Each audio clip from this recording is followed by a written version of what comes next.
How's it going, guys? It's Mouseball, and this is the AttackMouse Nation and my salty gearheads. Welcome to Motoring with Mouseball, and today's video is brought to you by Roger Gusty, an elite AttackMouse Nation contributor and a great friend of Mama Mouse and I. Now, guys, today we're going to talk about Donut Media and the video that they just released.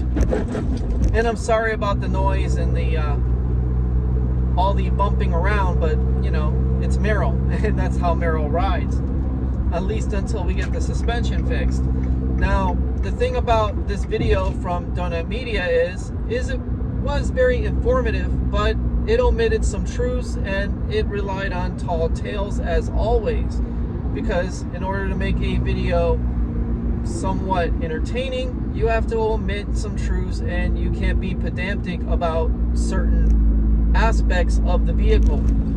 Now, they pointed out the usual trope of Italian cars being unreliable. Now, this is obviously not true today. The Fiat 500 is very reliable. This one has high mileage, has never had the timing belt done, and has never had the water pump done, and has given me zero problems.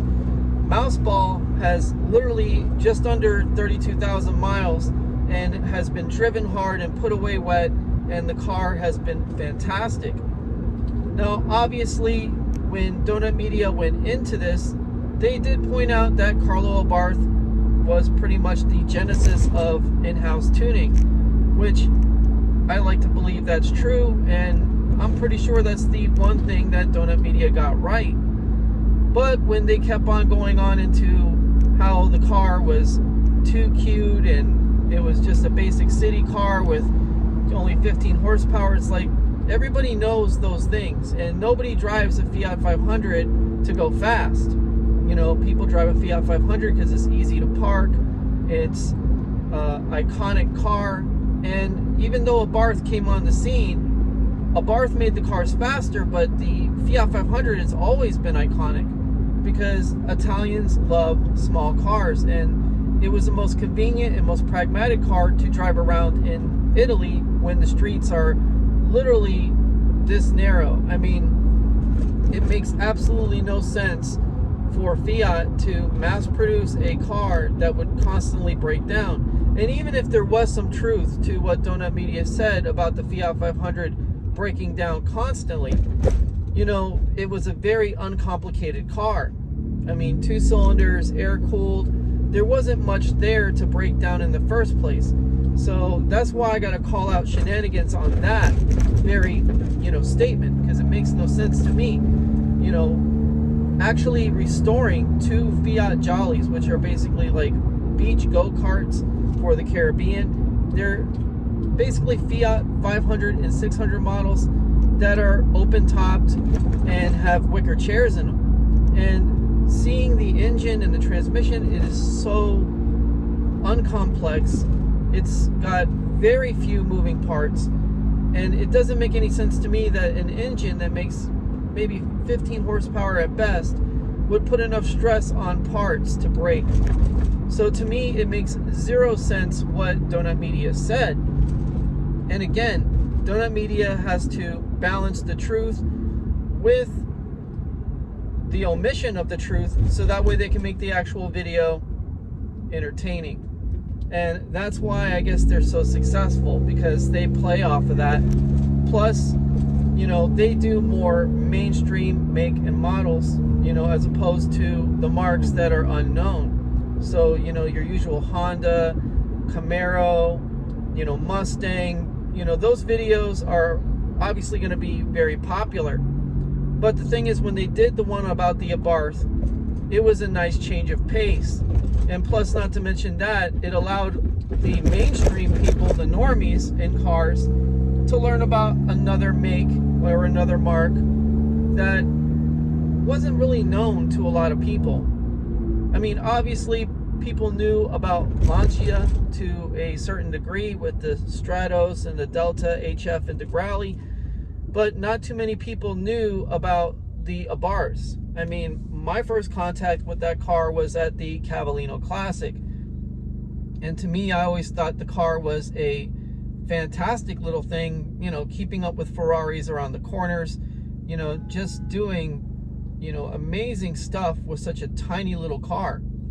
So when I actually got an opportunity to own one of these cars in a modern version, I was like, you know what, this is the best car I've ever driven. But Donut Media doesn't really highlight anything on the newer cars. They highlight more of the original stuff that came out of Italy, and they don't really point out how the newer 500 and the newer ABARTH are not only incredible and fantastic cars, but they don't point out how it's not just a rabid fan base in Europe. They have a rabid fan base in America. And trust me when I tell you, our community goes really deep. Now, obviously, there's a lot of people who haven't been showing up as of late, and that's due to COVID and due to a whole lot of other things. But generally, these cars, you know, do hold value with real car enthusiasts. Me and Mama Mouse being one of the two car enthusiasts that absolutely adore this car. So, is Donut Media good? Well, yeah, no, they are. They're very entertaining. I tagged them and called them out on the shenanigans they were playing with the Fiat 500 and the ABARTH being unreliable. And they changed the thumbnail from the original thumbnail they had to a different thumbnail. Now, obviously, that has nothing to do with what I did, but I found it kind of funny that it happened the same day that I did post the call out.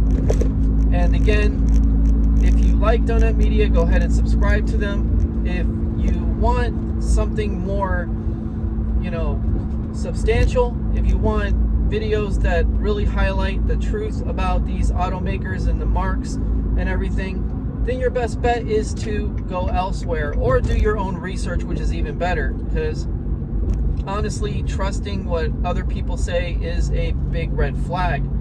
Even if it's myself, Mama Mouse, or anybody else, you know, we're gonna have our own opinions on cars.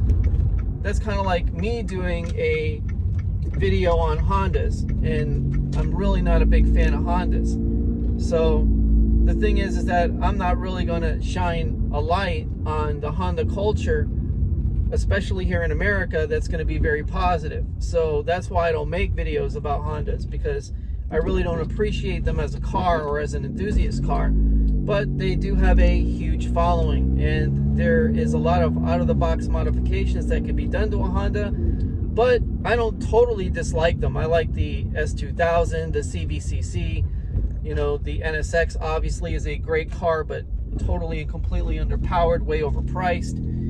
I mean, Honda does make high-quality cars with a couple of years where they had tons of recalls and tons of problems. But once again, like I was pointing out, it's best to do your own research on the make, model, or marque that you're looking at and figure out what these visionary men and women went with when they wanted to build these cars. Because as far as I'm concerned, each marque, each make and model has its own fan base, no matter how obscure they may be.